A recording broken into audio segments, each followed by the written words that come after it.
Introduction. My story. On the final day of my sophomore year of high school, I was hit in the face with a baseball bat. As my classmate took a full swing, the bat slipped out of his hands and came flying toward me before striking me directly between the eyes. I have no memory of the moment of impact. The bat smashed into my face with such force that it crushed my nose into a distorted U-shape. The collision sent the soft tissue of my brain slamming into the inside of my skull. Immediately, a wave of swelling surged throughout my head. In a fraction of a second, I had a broken nose, multiple skull fractures, and 2 shattered eye sockets. When I opened my eyes, I saw people staring at me and running over to help. I looked down and noticed spots of red on my clothes. One of my classmates took the shirt off his back and handed it to me. I used it to plug the stream of blood rushing from my broken nose. Shocked and confused, I was unaware of how seriously I had been injured. My teacher looped his arm around my shoulder and we began the long walk to the nurse's office, across the field, down the hill, and back into school. Random hands touched my sides, holding me upright. We took our time and walked slowly. Nobody realized that every minute mattered. When we arrived at the nurse's office, she asked me a series of questions. "What year is it?" 1998, I answered. It was actually 2002. Who is the President of the United States? Bill Clinton, I said. The correct answer was George W. Bush.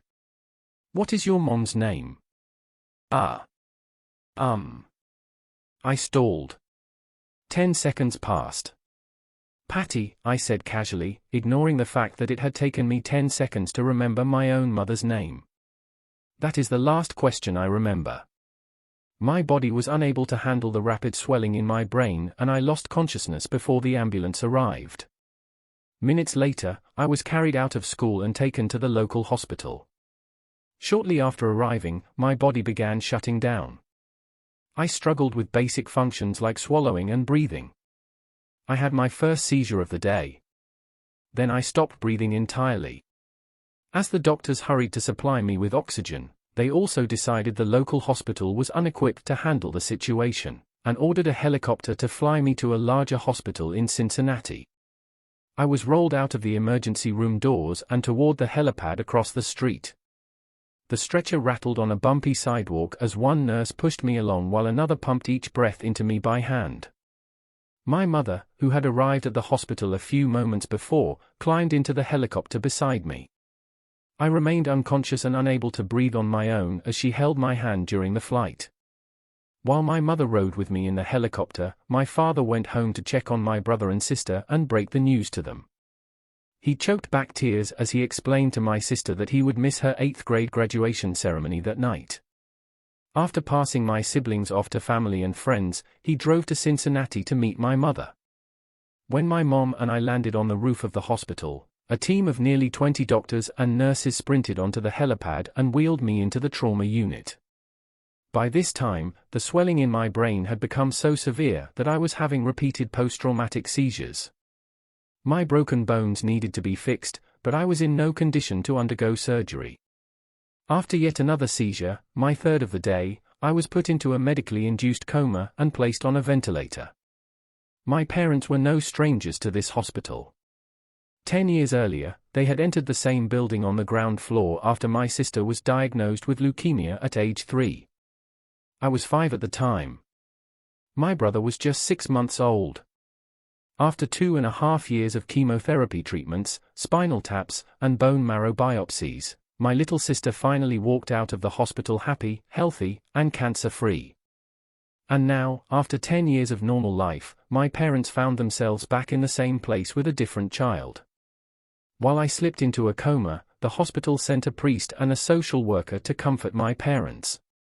It was the same priest who had met with them a decade earlier on the evening they found out my sister had cancer. As day faded into night, a series of machines kept me alive. My parents slept restlessly on a hospital mattress. One moment they would collapse from fatigue, the next they would be wide awake with worry. My mother would tell me later, it was one of the worst nights I've ever had. My recovery.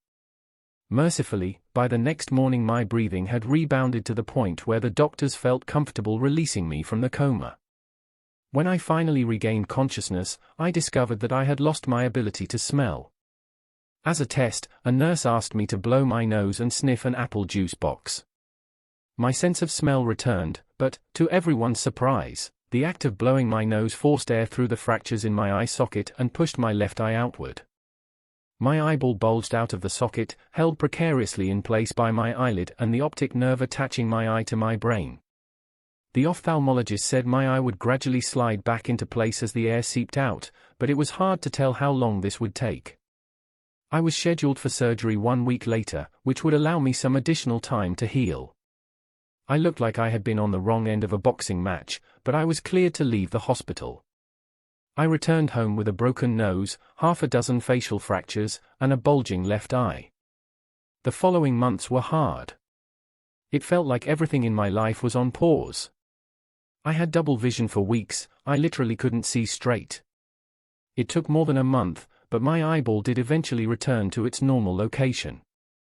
Between the seizures and my vision problems, it was 8 months before I could drive a car again.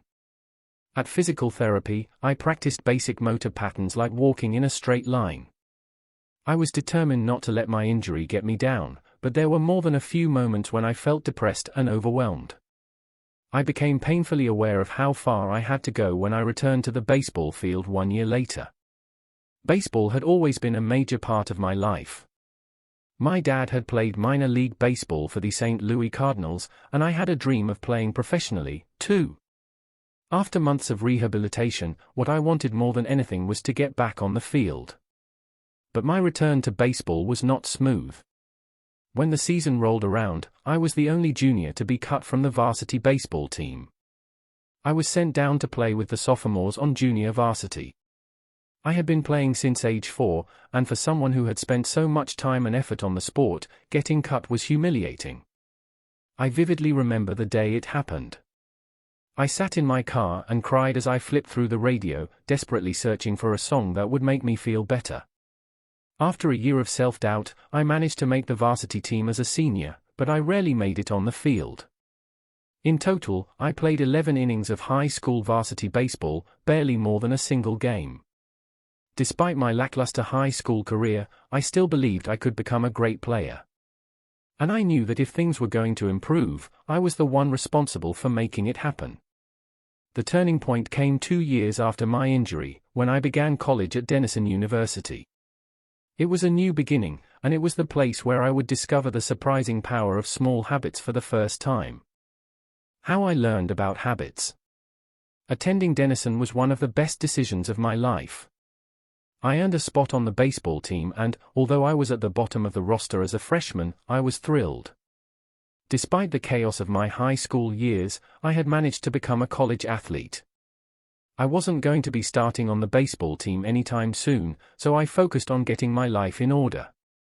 While my peers stayed up late and played video games, I built good sleep habits and went to bed early each night.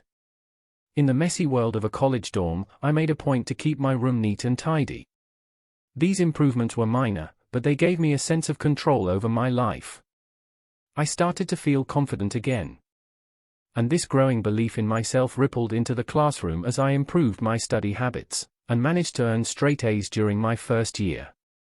A habit is a routine or behavior that is performed regularly, and, in many cases, automatically. As each semester passed, I accumulated small but consistent habits that ultimately led to results that were unimaginable to me when I started. For example, for the first time in my life, I made it a habit to lift weights multiple times per week, and in the years that followed, my 6'4" frame bulked up from a featherweight 170 to a lean 200 pounds. When my sophomore season arrived, I earned a starting role on the pitching staff. By my junior year, I was voted team captain, and at the end of the season, I was selected for the all-conference team. But it was not until my senior season that my sleep habits, study habits, and strength training habits really began to pay off. 6 years after I had been hit in the face with a baseball bat, flown to the hospital, and placed into a coma, I was selected as the top male athlete at Denison University and named to the ESPN Academic All-America team, an honor given to just 33 players across the country. By the time I graduated, I was listed in the school record books in 8 different categories. That same year, I was awarded the university's highest academic honor, the President's Medal. I hope you'll forgive me if this sounds boastful. To be honest, there was nothing legendary or historic about my athletic career. I never ended up playing professionally. However, looking back on those years, I believe I accomplished something just as rare. I fulfilled my potential. And I believe the concepts in this book can help you fulfill your potential as well. We all face challenges in life. This injury was one of mine, and the experience taught me a critical lesson. Changes that seem small and unimportant at first will compound into remarkable results if you're willing to stick with them for years. We all deal with setbacks, but in the long run, the quality of our lives often depends on the quality of our habits. With the same habits, you'll end up with the same results. But with better habits, anything is possible. Maybe there are people who can achieve incredible success overnight. I don't know any of them, and I'm certainly not one of them. There wasn't one defining moment on my journey from medically induced coma to academic All-American. There were many. It was a gradual evolution, a long series of small wins and tiny breakthroughs. The only way I made progress, the only choice I had, was to start small. And I employed this same strategy a few years later when I started my own business and began working on this book. How and why I wrote this book. In November 2012, I began publishing articles at jamesclear.com. For years, I had been keeping notes about my personal experiments with habits, and I was finally ready to share some of them publicly. I began by publishing a new article every Monday and Thursday. Within a few months, this simple writing habit led to my first 1,000 email subscribers, and by the end of 2013 that number had grown to more than 30,000 people. In 2014, my email list expanded to over 100,000 subscribers, which made it one of the fastest-growing newsletters on the internet. I had felt like an imposter when I began writing 2 years earlier, but now I was becoming known as an expert on habits, a new label that excited me but also felt uncomfortable. I had never considered myself a master of the topic, but rather someone who was experimenting alongside my readers. In 2015, I reached 200,000 email subscribers and signed a book deal with Penguin Random House to begin writing the book you are reading now. As my audience grew, so did my business opportunities. I was increasingly asked to speak at top companies about the science of habit formation, behavior change, and continuous improvement. I found myself delivering keynote speeches at conferences in the United States and Europe. In 2016, my articles began to appear regularly in major publications like Time, Entrepreneur, and Forbes. Incredibly, my writing was read by over 8 million people that year. Coaches in the NFL, NBA, and MLB began reading my work and sharing it with their teams.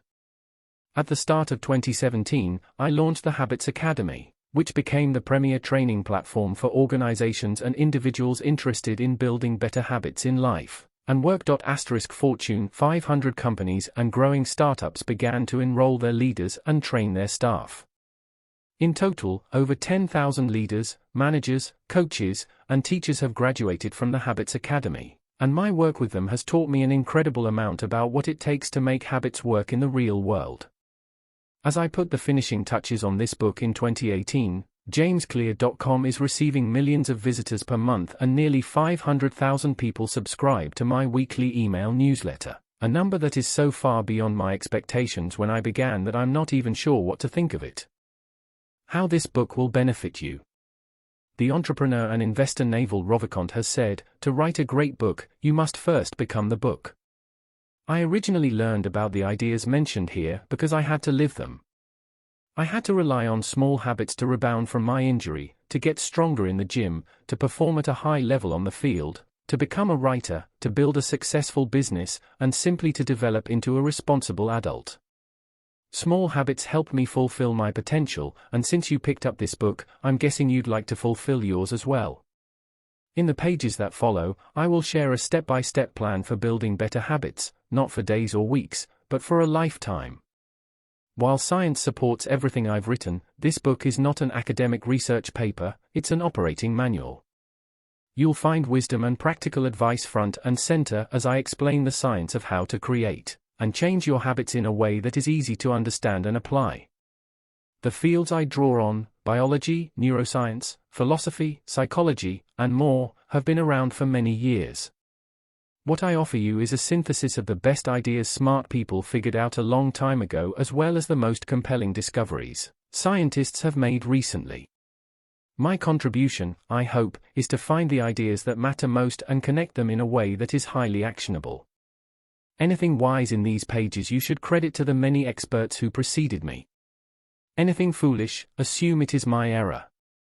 The backbone of this book is my 4-step model of habits: cue, craving, response, and reward, and the 4 laws of behavior change that evolve out of these steps. Readers with a psychology background may recognize some of these terms from operant conditioning, which was first proposed as stimulus, response, reward by B. F. Skinner in the 1930s and has been popularized more recently as cue, routine, reward in The Power of Habit by Charles Duhigg. Behavioral scientists like Skinner realized that if you offered the right reward or punishment, you could get people to act in a certain way. But while Skinner's model did an excellent job of explaining how external stimuli influenced our habits, it lacked a good explanation for how our thoughts, feelings, and beliefs impact our behavior. Internal states, our moods and emotions, matter, too. In recent decades, scientists have begun to determine the connection between our thoughts, feelings, and behavior. This research will also be covered in these pages. In total, the framework I offer is an integrated model of the cognitive and behavioral sciences. I believe it is one of the first models of human behavior to accurately account for both the influence of external stimuli and internal emotions on our habits. While some of the language may be familiar, I am confident that the details and the applications of the 4 laws of behavior change will offer a new way to think about your habits. Human behavior is always changing, situation to situation, moment to moment, second to second. But this book is about what doesn't change. It's about the fundamentals of human behavior. The lasting principles you can rely on year after year. The ideas you can build a business around, build a family around, build a life around. There is no one right way to create better habits, but this book describes the best way I know, an approach that will be effective regardless of where you start or what you're trying to change. The strategies I cover will be relevant to anyone looking for a step-by-step system for improvement, whether your goals center on health, money, productivity, relationships, or all of the above. As long as human behavior is involved, this book will be your guide. The Fundamentals. Why tiny changes make a big difference. 1. The surprising power of atomic habits. F. British cycling changed one day in 2003. The organization, which was the governing body for professional cycling in Great Britain, had recently hired Dave Brailsford as its new performance director. At the time, professional cyclists in Great Britain had endured nearly 100 years of mediocrity. Since 1908, British riders had won just a single gold medal at the Olympic Games, and they had fared even worse in cycling's biggest race, the Tour de France. In 110 years, no British cyclist had ever won the event. In fact, the performance of British riders had been so underwhelming that one of the top bike manufacturers in Europe refused to sell bikes to the team because they were afraid that it would hurt sales if other professionals saw the Brits using their gear. Brailsford had been hired to put British cycling on a new trajectory. What made him different from previous coaches was his relentless commitment to a strategy that he referred to as the aggregation of marginal gains, which was the philosophy of searching for a tiny margin of improvement in everything you do. Brailsford said, the whole principle came from the idea that if you broke down everything you could think of that goes into riding a bike, and then improve it by 1%, you will get a significant increase when you put them all together. Brailsford and his coaches began by making small adjustments you might expect from a professional cycling team. They redesigned the bike seats to make them more comfortable and rubbed alcohol on the tires for a better grip.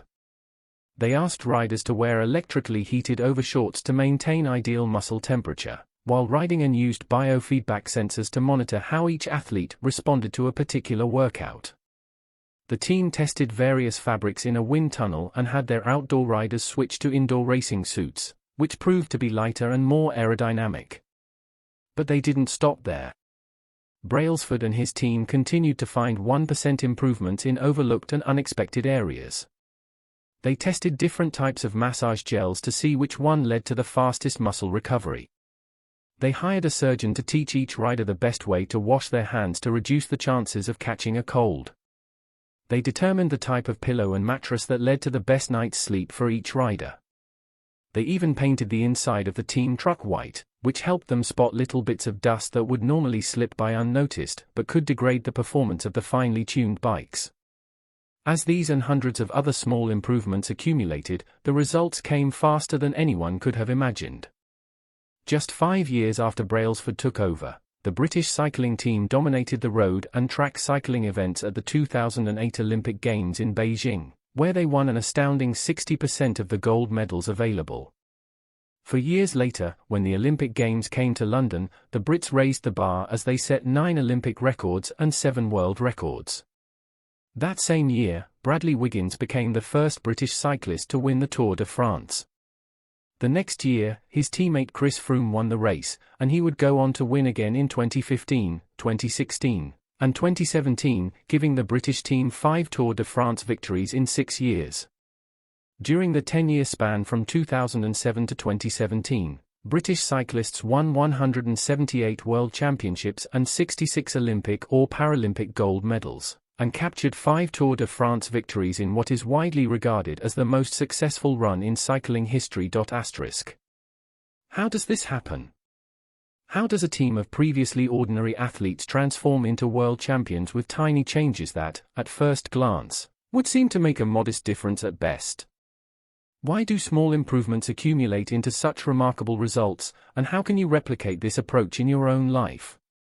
Why small habits make a big difference? It is so easy to overestimate the importance of one defining moment and underestimate the value of making small improvements on a daily basis. Too often, we convince ourselves that massive success requires massive action. Whether it is losing weight, building a business, writing a book, winning a championship, or achieving any other goal, we put pressure on ourselves to make some earth-shattering improvement that everyone will talk about.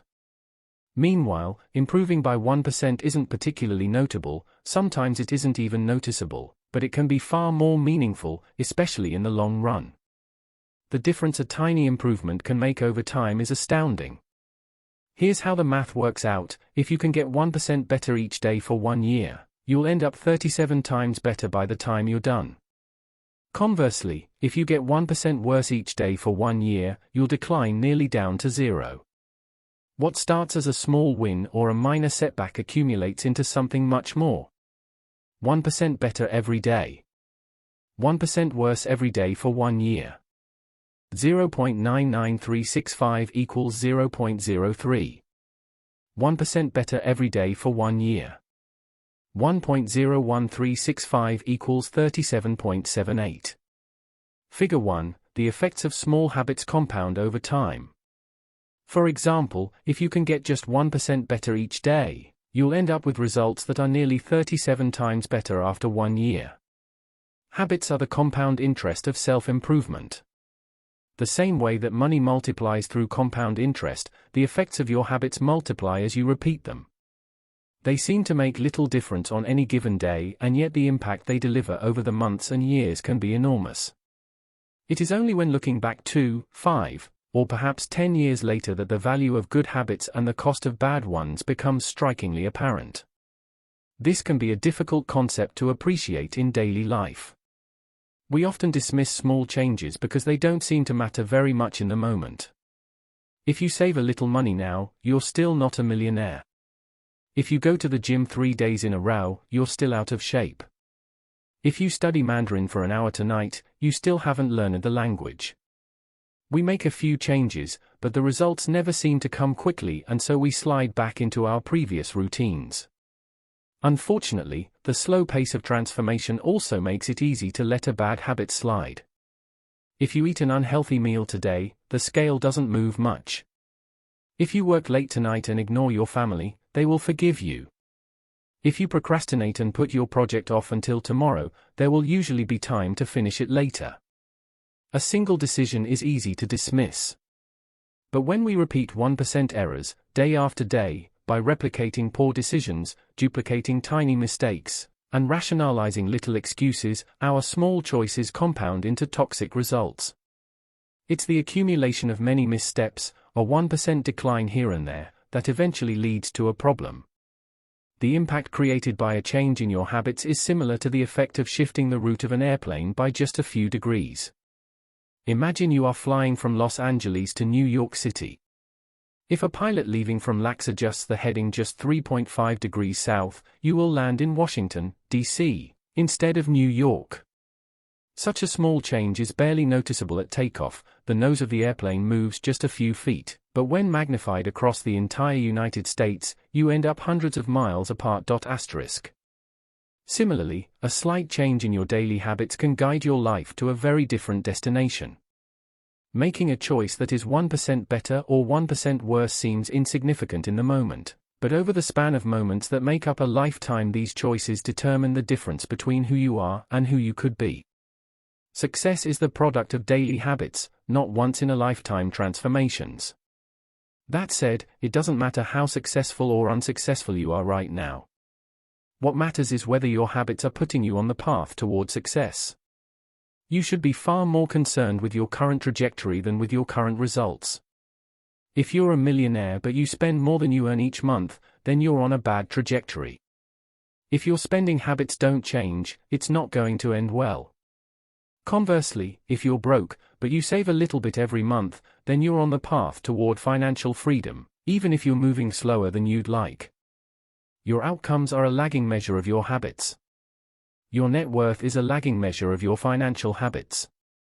Your weight is a lagging measure of your eating habits. Your knowledge is a lagging measure of your learning habits. Your clutter is a lagging measure of your cleaning habits. You get what you repeat. If you want to predict where you'll end up in life, all you have to do is follow the curve of tiny gains or tiny losses, and see how your daily choices will compound 10 or 20 years down the line. Are you spending less than you earn each month? Are you making it into the gym each week? Are you reading books and learning something new each day? Tiny battles like these are the ones that will define your future self.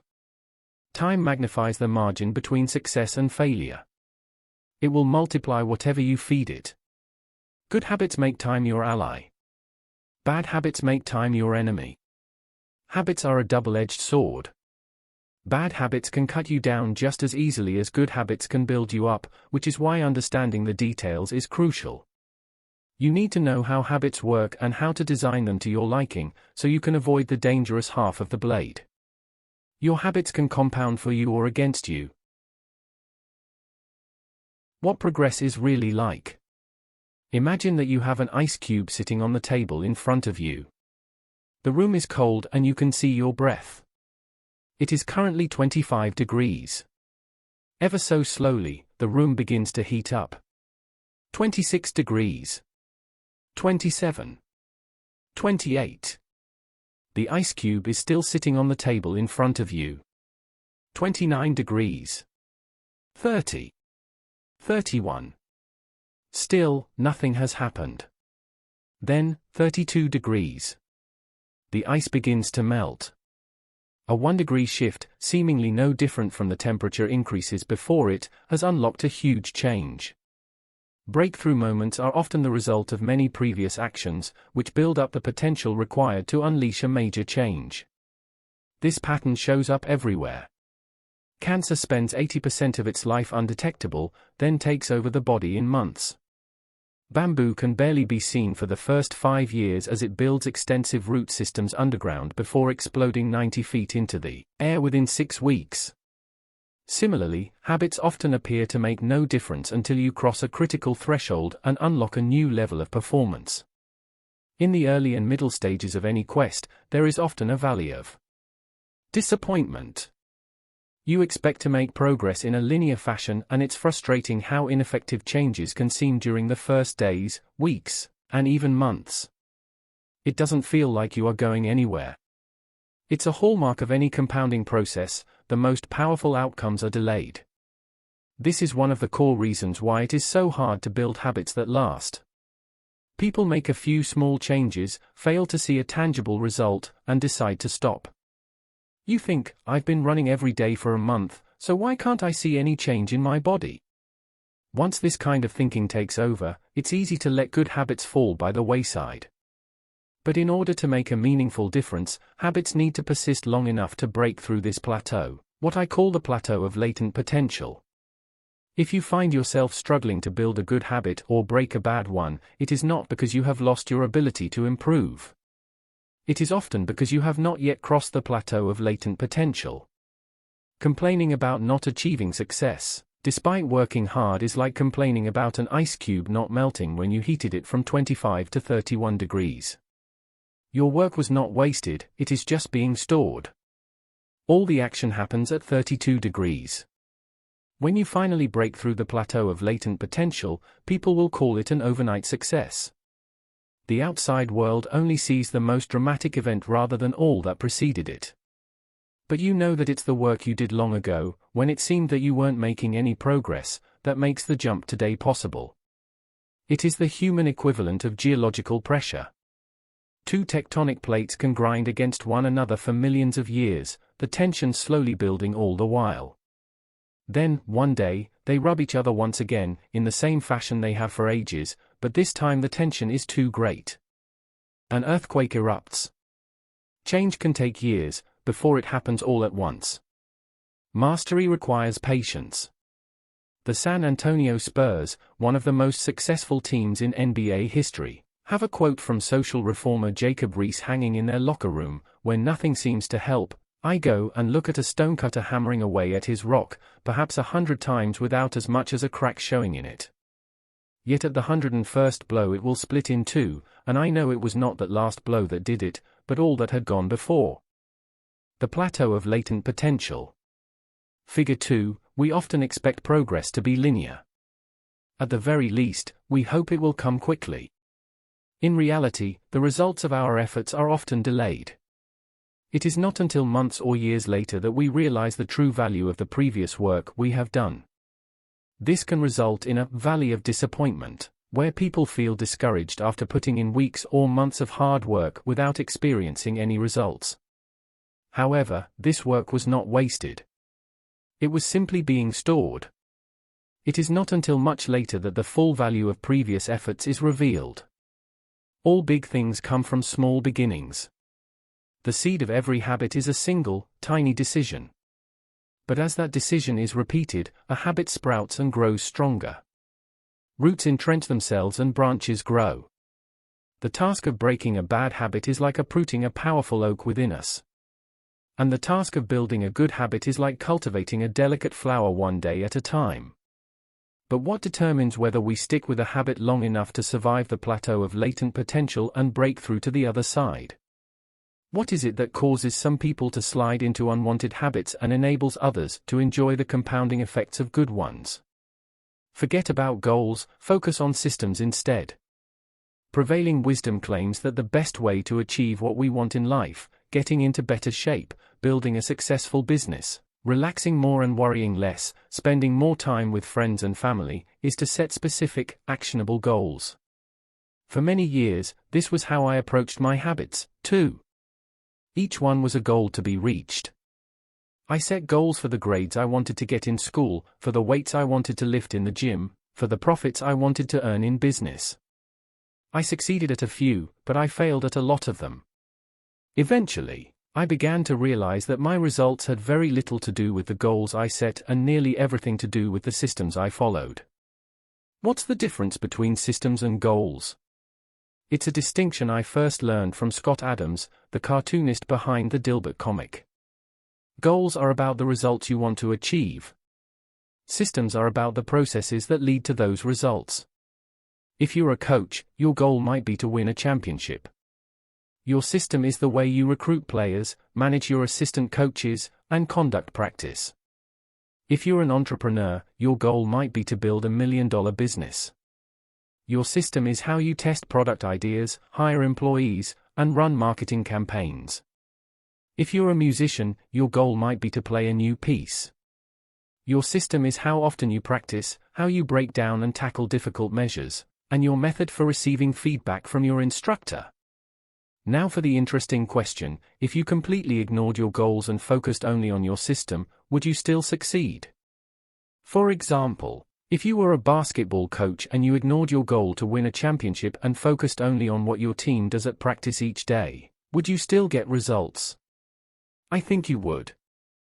The goal in any sport is to finish with the best score, but it would be ridiculous to spend the whole game staring at the scoreboard. The only way to actually win is to get better each day. In the words of three-time Super Bowl winner Bill Walsh, the score takes care of itself. The same is true for other areas of life. If you want better results, then forget about setting goals. Focus on your system instead. What do I mean by this? Are goals completely useless? Of course not. Goals are good for setting a direction, but systems are best for making progress. A handful of problems arise when you spend too much time thinking about your goals and not enough time designing your systems.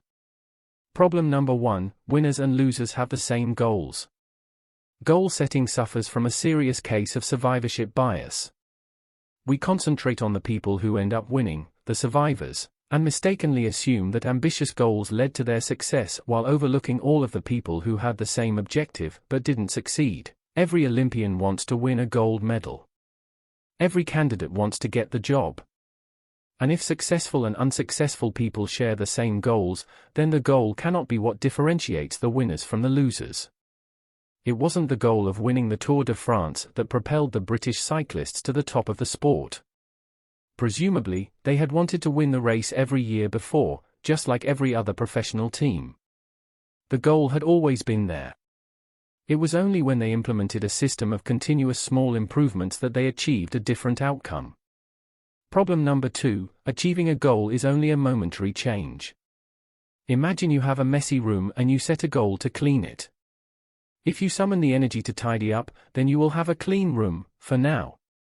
But if you maintain the same sloppy, pack-rat habits that led to a messy room in the first place, soon you'll be looking at a new pile of clutter and hoping for another burst of motivation. You're left chasing the same outcome because you never changed the system behind it. You treated a symptom without addressing the cause. Achieving a goal only changes your life for the moment. That's the counterintuitive thing about improvement. We think we need to change our results, but the results are not the problem. What we really need to change are the systems that cause those results. When you solve problems at the results level, you only solve them temporarily.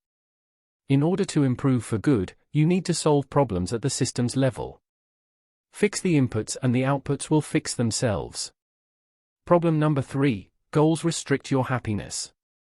The implicit assumption behind any goal is this: once I reach my goal, then I'll be happy. The problem with a goals-first mentality is that you're continually putting happiness off until the next milestone. I've slipped into this trap so many times I've lost count. For years, happiness was always something for my future self to enjoy. I promised myself that once I gained 20 pounds of muscle or after my business was featured in the New York Times, then I could finally relax. Furthermore, goals create an either-or conflict: either you achieve your goal and are successful or you fail and you are a disappointment. You mentally box yourself into a narrow version of happiness. This is misguided. It is unlikely that your actual path through life will match the exact journey you had in mind when you set out. It makes no sense to restrict your satisfaction to one scenario when there are many paths to success. A systems-first mentality provides the antidote. When you fall in love with the process rather than the product, you don't have to wait to give yourself permission to be happy. You can be satisfied anytime your system is running. And a system can be successful in many different forms, not just the one you first envision. Problem number 4: goals are at odds with long-term progress. Finally, a goal-oriented mindset can create a yo-yo effect. Many runners work hard for months, but as soon as they cross the finish line, they stop training. The race is no longer there to motivate them. When all of your hard work is focused on a particular goal, what is left to push you forward after you achieve it? This is why many people find themselves reverting to their old habits after accomplishing a goal. The purpose of setting goals is to win the game. The purpose of building systems is to continue playing the game. True long-term thinking is goal-less thinking. It's not about any single accomplishment. It is about the cycle of endless refinement and continuous improvement. Ultimately, it is your commitment to the process that will determine your progress. A system of atomic habits. If you're having trouble changing your habits, the problem isn't you. The problem is your system. Bad habits repeat themselves again and again not because you don't want to change, but because you have the wrong system for change. You do not rise to the level of your goals. You fall to the level of your systems. Focusing on the overall system, rather than a single goal, is one of the core themes of this book. It is also one of the deeper meanings behind the word atomic. By now, you've probably realized that an atomic habit refers to a tiny change, a marginal gain, a 1% improvement. But atomic habits are not just any old habits, however small. They are little habits that are part of a larger system. Just as atoms are the building blocks of molecules, atomic habits are the building blocks of remarkable results. Habits are like the atoms of our lives. Each one is a fundamental unit that contributes to your overall improvement. At first, these tiny routines seem insignificant, but soon they build on each other and fuel bigger wins that multiply to a degree that far outweighs the cost of their initial investment. They are both small and mighty. This is the meaning of the phrase atomic habits, a regular practice or routine that is not only small and easy to do, but also the source of incredible power, a component of the system of compound growth. Chapter Summary. Habits are the compound interest of self-improvement. Getting 1% better every day counts for a lot in the long run. Habits are a double-edged sword. They can work for you or against you, which is why understanding the details is essential. Small changes often appear to make no difference until you cross a critical threshold. The most powerful outcomes of any compounding process are delayed. You need to be patient. An atomic habit is a little habit that is part of a larger system. Just as atoms are the building blocks of molecules, atomic habits are the building blocks of remarkable results. If you want better results, then forget about setting goals. Focus on your system instead. You do not rise to the level of your goals. You fall to the level of your systems.